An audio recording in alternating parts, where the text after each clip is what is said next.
नमस्कार, देवभूमि एक्सप्रेस देख रहे हैं। अब आपके साथ मैं हूं विकास सक्सेना।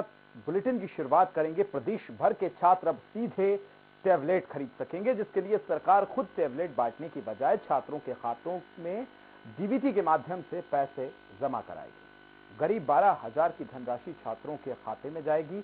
आपको यह भी बता देंगे, सीएम पुष्कर सिंह धामी ने कहा है कि यह योजना 25 दिसंबर को लॉन्च होगी, जिसे प्रदेश स्तरीय कार्यक्रम की तरह आयोजित किया जाएगा। प्रत्येक विधानसभा में 100 छात्रों को टैबलेट देने की योजना है, जिसके तहत छात्रों को सरकार खातों में छात्रों की राशि ट्रांसफर करवाएगी, ताकि छात्र टैबलेट खरीद कर साथ लाएं।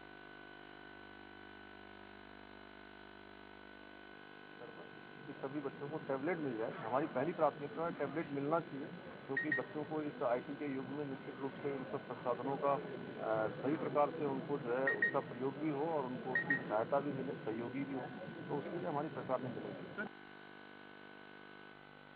मुख्यमंत्री पुष्कर सिंह धामी ने खटीमा के थारू जनजाति समाज को बड़ी सौगात दी है।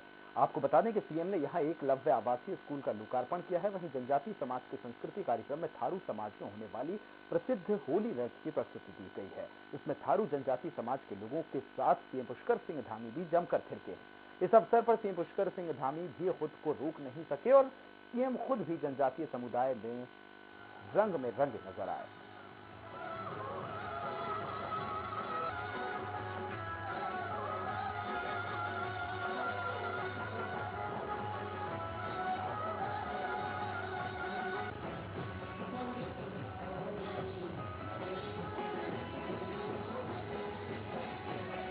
देखिए, ये चूंकि हमारे यहाँ की एक पारंपरिक होली है, खड़वाट की होली, जो इस प्रकार से खेली जाती है और सभी कलाकारों का और सबका आज एक आग्रह भी था और एक अच्छा खुशी का दिन भी था, तो सभी ने जो है होली खेलकर जो आज इस खुशी को मनाया है। विधानसभा चुनाव को लेकर आचार संहिता कभी भी लग सकती है। ऐसे में चुनाव आयोग ने अपनी तैयारियां तेज कर दी हैं। राजधानी देहरादून में जिला निर्वाचन कार्यालय में इन दिनों कर्मचारी रात दिन डटे हुए हैं। चुनाव की तैयारियों को लेकर जिला निर्वाचन अधिकारी डॉक्टर आर राजेश कुमार देर रात तक कार्यालय का निरीक्षण करने पहुंचे, जहां उन्होंने कर्मचारियों और अधिकारियों को समय से काम पूरा करने के और व्यवस्थाओं को ठीक तरह से सुधारने के निर्देश दिए हैं। जिलाधिकारी ने बताया कि प्रदेश में सबसे ज्यादा लगभग 1 लाख नए वोटर देहरादून जनपद में बनाए गए हैं, जिनके कार्ड छपवाकर उनके पते पर भेजे जा रहे हैं। इसके लिए कर्मचारियों की रविवार की छुट्टी निरस्त करते हुए प्रतिदिन 10,000 कार्ड डिस्पैच करने का लक्ष्य रखा गया है। लगभग 1 लाख के आसपास हमने फॉर्म 6 न्यू वोटर्स जोड़े हैं। तो हमारा टारगेट ये है कि हर दिन हम लोग 10,000 कार्ड से भी ज़्यादा जो है प्रिंट करें और प्रिंट करने के बाद उतने ही कार्ड्स जो है हर रोज़ हम लोग डिस्पैच करें, ताकि हफ्ते में ये काम कंप्लीट हो जाए। 300 यूनिट बिजली फ्री देने को लेकर आम आदमी पार्टी ने एक बार फिर बीजेपी सरकार पर निशाना साधा है। आप नेता कर्नल अजय कोठियाल ने कहा कि आम आदमी पार्टी ने जो 300 यूनिट बिजली फ्री देने का वादा किया है, उसको लेकर अब तक पूरे प्रदेश में 14.5 लाख लोग रजिस्ट्रेशन करा चुके हैं। उनका कहना है कि बीजेपी और कांग्रेस पार्टी के नेता किसी भी मंच पर आकर बहस कर सकते हैं। उन्हें आम आदमी पार्टी बताएगी किस तरह से 300 यूनिट बिजली दी जा सकती है। इस दौरान उन्होंने प्रदेश के ऊर्जा मंत्री द्वारा दिए गए फ्री बिजली कनेक्शन पर भी निशाना साधा। उन्होंने कहा कि वादा हवाई है और मैं चुनौती देता हूं कि यदि प्रदेश के लोगों को एक भी फ्री बिजली कनेक्शन दिया हो तो डाटा उपलब्ध कराएं। कमिटमेंट दिया है 300 यूनिट पर मंथ। उसमें अगर कोई समझता है कि उसको फ्री बिजली की जरूरत नहीं है तो वो सरेंडर कर दे उस चीज को। मेरे को लगता है कि जो बहुत मतलब परिवार अच्छे हैं, उस पैसे को अलग से हमारी कमेटी में दें, जिसको कि हम किसी न किसी और सामाजिक काम में लगाएंगे। सीएम पुष्कर सिंह धामी ने खटीमा के सुरई वन रेंज में स्थित बाबा भारामल के दर्शन कर पूजा अर्चना की है और खटीमा सहित प्रदेश की सुख समृद्धि की कामना की है। इस दौरान सीएम धामी ने भारामल धाम में 60 लाख की लागत से हो रहे सौंदर्यकरण का निरीक्षण किया है। साथ ही अधिकारियों को सीएम धामी ने आवश्यक दिशा निर्देश भी दिए।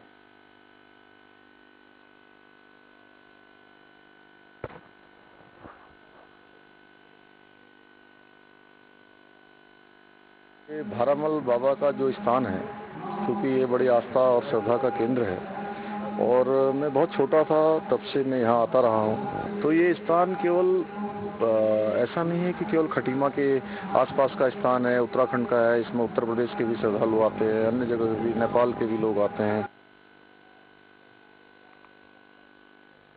आइए आपको सीधे देहरादून लिए चलते हैं, जहां आपके प्रदेश कार्यकारी अध्यक्ष अंतराम चौहान प्रेस कॉन्फ्रेंस कर रहे हैं। आइए दिखाते हैं।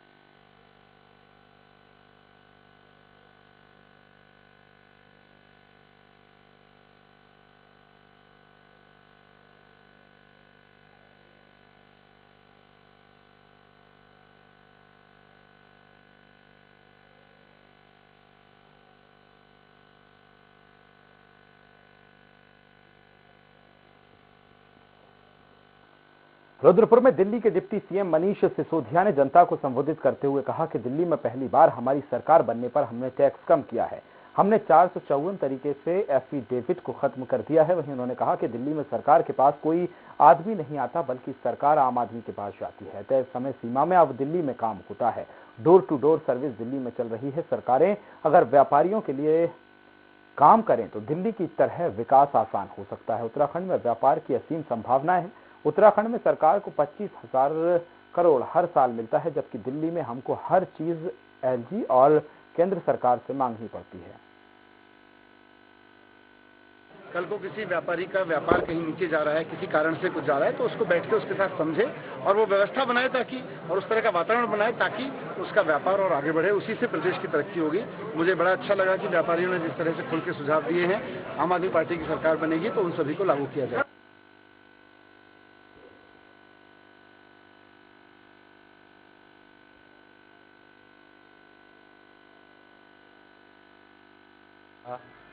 वो था आज 12 विधानसभा प्रभारियों की घोषणा हो रही है। 32 विधानसभा प्रभारी पहले घोषित हो चुके हैं और 12 आज घोषित होने जा रहे हैं, जिनमें मैं पहले नाम पढ़ के बता देता हूं। विधानसभा पुरोला से श्री प्रकाश कुमार, विधानसभा घनसाली से विजय शाह, सहसपुर से श्री भरत सिंह, मसूरी से श्री श्याम बोरा, ज्वालापुर से श्रीमती ममता सिंह, खानपुर से श्रीमती मनोरमा त्यागी, कोटद्वार से श्री अरविंद वर्मा, धारचूला से श्री नारायण सुराड़ी, लाल कुआं से श्री चंद्रशेखर पांडे, भीमताल से श्री सागर पांडे, विधानसभा किच्छा से कुलवंत सिंह और नानक मत्ता से श्री आनंद राणा।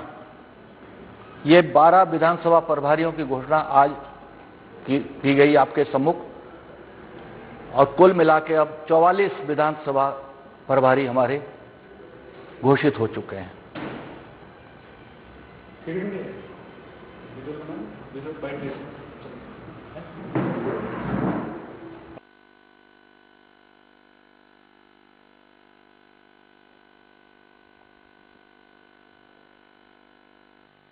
उत्तराखंड में पुलिस में जाने की तैयारी कर रहे युवाओं के लिए एक अच्छी खबर है।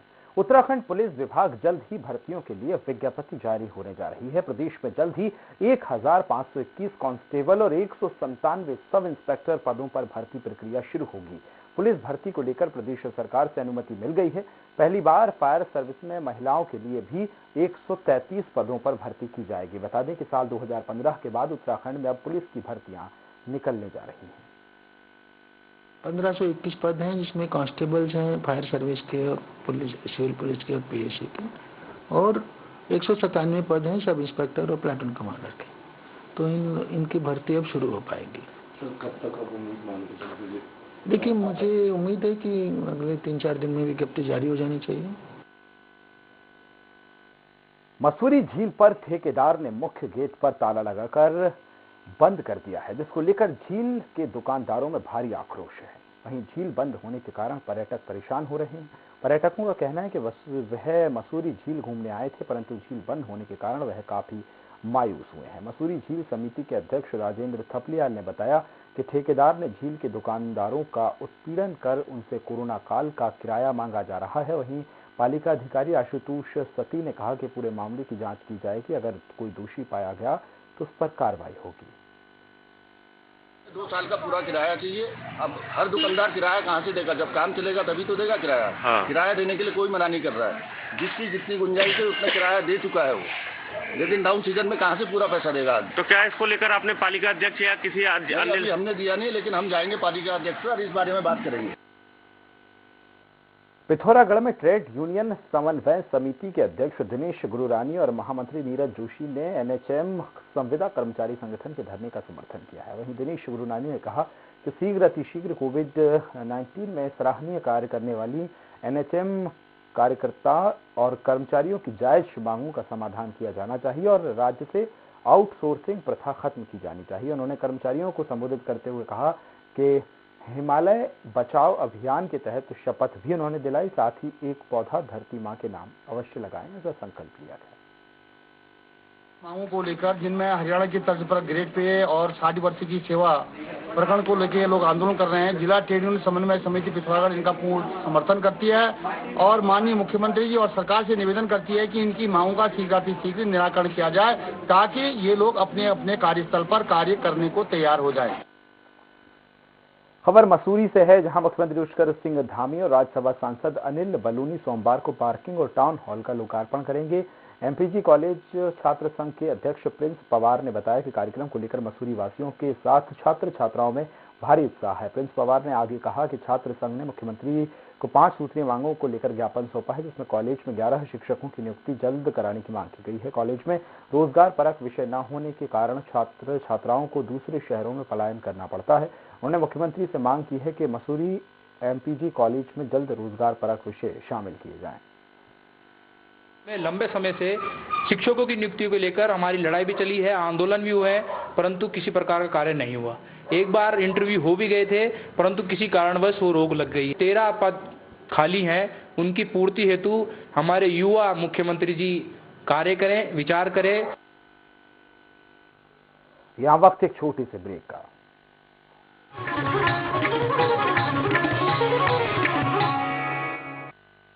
डॉक्टर बनकर मरीजों की सेवा करने का सपना देखने वाले विद्यार्थियों में तमाम विद्यार्थी आर्थिक रूप से कमजोर और मध्यम वर्गीय परिवारों से आते हैं। चिकित्सा शिक्षा की महंगी फीस उनमें से कई विद्यार्थियों की राह में रुकावट लाती है और उनके सपने अधूरे ही रह जाते हैं। लेकिन अब ऐसे छात्र छात्राओं के सपनों को साकार करने के लिए उत्तराखंड सरकार ने पढ़ाई की फीस घटाकर छात्र छात्राओं को दी है एक अनोखी सौगात। यही नहीं, प्रदेश सरकार इसी शैक्षणिक सत्र यानी 2021-2022 से MBBS कोर्स की कम की गई फीस की व्यवस्था लागू करने जा रही है। मुख्यमंत्री पुष्कर सिंह धामी की अगुवाई में हाल ही में प्रदेश सरकार ने राजकीय मेडिकल कॉलेजों में नॉन बॉन्डेड MBBS कोर्स की फीस 4 लाख रुपए प्रति वर्ष से घटाकर 1,45,000 रुपए प्रति वर्ष निर्धारित की है। प्रदेश सरकार द्वारा जारी शासनादेश के अनुसार घटाई गई फीस को मौजूदा शैक्षणिक सत्र से लागू किया जाएगा। इस कल्याणकारी कदम से प्रदेश के राजकीय मेडिकल कॉलेजों में इस सत्र में एडमिशन लेने वाले विद्यार्थियों के अलावा पहले से अध्ययनरत छात्र छात्राओं को भी बड़ी राहत मिली है। सरकार के इस ऐतिहासिक फैसले के बाद पूरे देश में उत्तराखंड ही एकमात्र ऐसा राज्य बन गया है जहां सबसे कम फीस में होगी MBBS की पढ़ाई। उत्तराखंड सरकार के मजबूत इरादों में है दम। MBBS की महंगी फीस अब हुई आधे से भी कम। विकल्प रहित संकल्प, नए इरादे, युवा सरकार।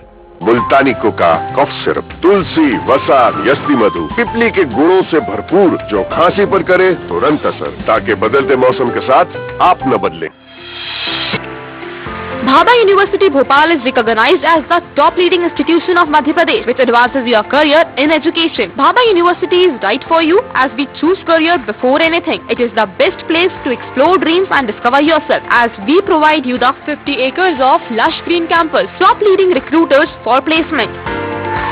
high-tech laboratories, excellent and trained faculty, strong academic, international immersion programs, various scholarships and many more. Bhabha University is the emerging university of Madhya Pradesh. Join Bhabha University as your future begins here. For further details, contact 9165025500. सब कुछ आजमाया और तब मैंने माना कि सिर्फ सच्ची सहेली ही है महिलाओं के उन मुश्किल दिनों की हर समस्या, जैसे कठिन दर्द, अनियमितता, खून की कमी, थकान व कमजोरी जैसी सभी प्रॉब्लम्स के लिए नंबर 1 औषधि एवं टॉनिक।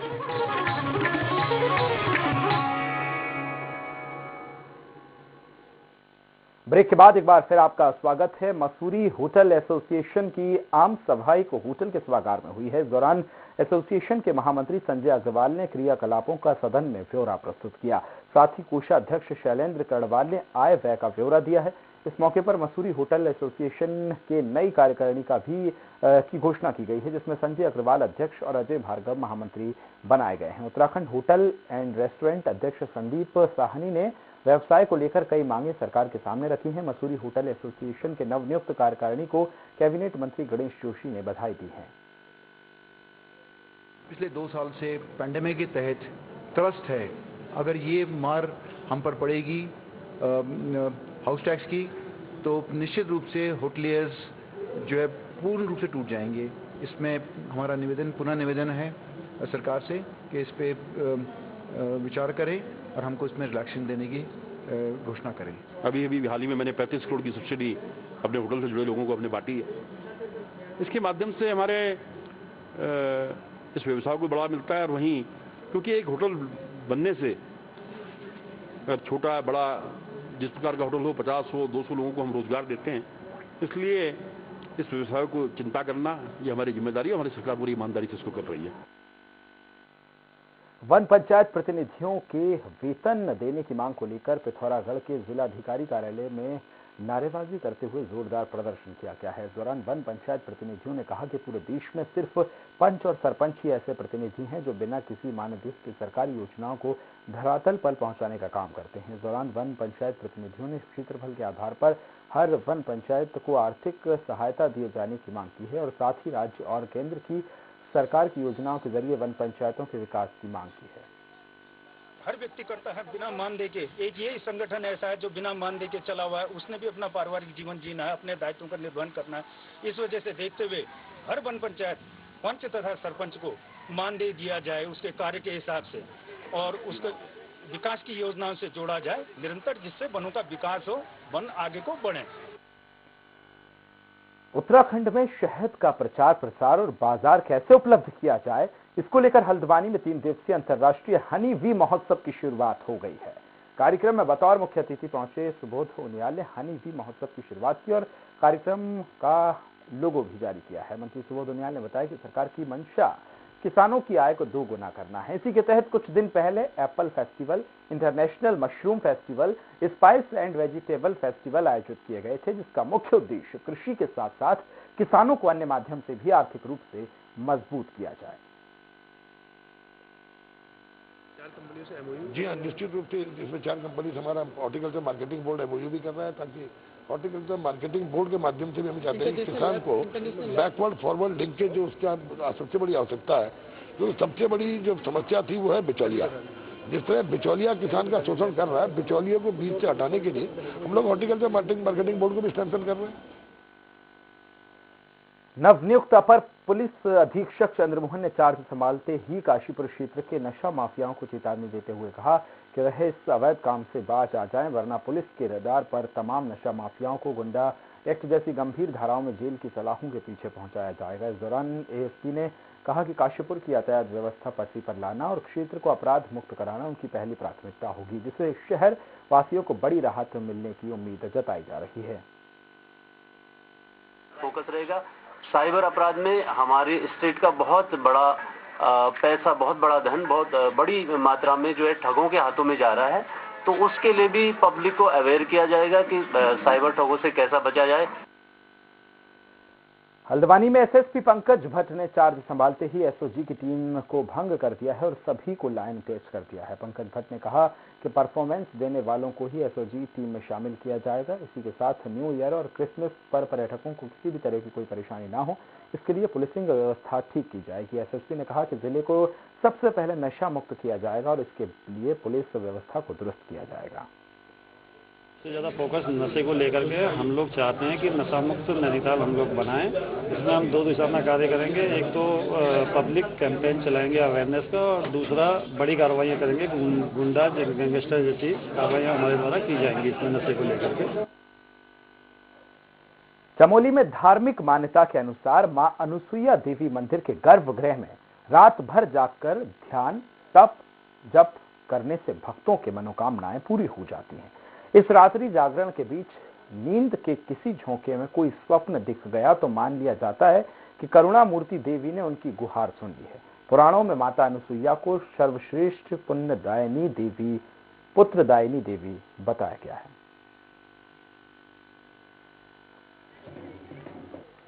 काशीपुर के पंत पार्क में इनकलाबी मजदूर केंद्र, प्रगतिशील भोजन माता संगठन और प्रगतिशील महिला केंद्र के कार्यकर्ताओं ने काकोरी कांड के अवसर पर सभा की है और बाजार में जुलूस निकालते हुए काकोरी कांड के शहीदों को याद किया है। इस दौरान संघ के वक्ताओं ने कहा कि हमें अंग्रेजों से आजादी खैरात में नहीं मिली है, बल्कि देश के अंदर तमाम क्रांतिकारियों ने अपनी शहादत दी है, तब जाकर हमें आजादी हासिल हुई है। लेकिन आज आजादी के बाद देश के पूंजीपतियों ने मजदूरों के अधिकारों को छीनना शुरू कर दिया है और आज देश के मजदूरों, किसानों को एक नई गुलामी की धर पर धकेला जा रहा है। अमीरी और गरीबी की खाई लगातार बढ़ रही है। वहीं उन्होंने कहा कि जिस तरह से अंग्रेजों ने हिंदू मुस्लिमों के बीच फूट का बीज बोया था, उसी तरह आरएसएस समर्थित भाजपा की सरकार कर रही है।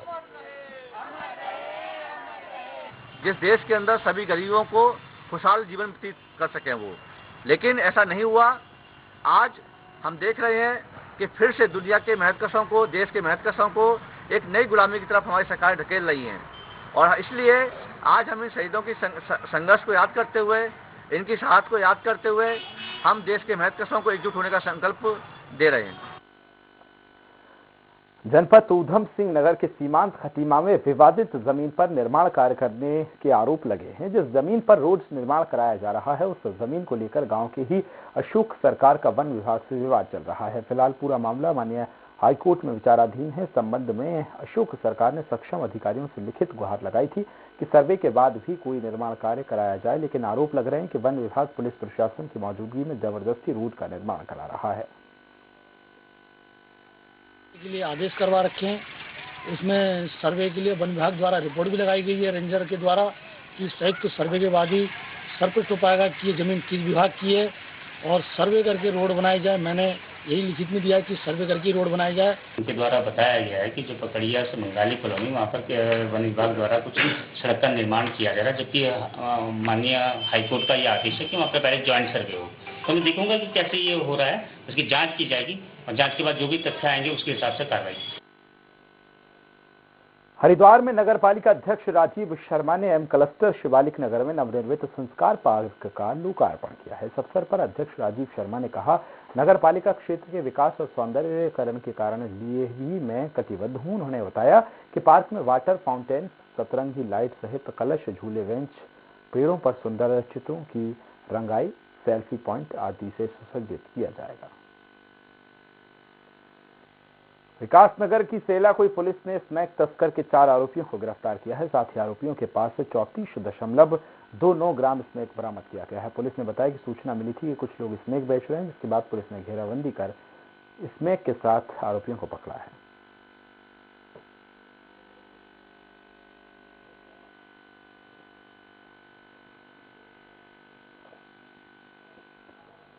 इसी के साथ देवभूमि एक्सप्रेस में फिलहाल इतना ही। दीजिए इजाजत, नमस्कार।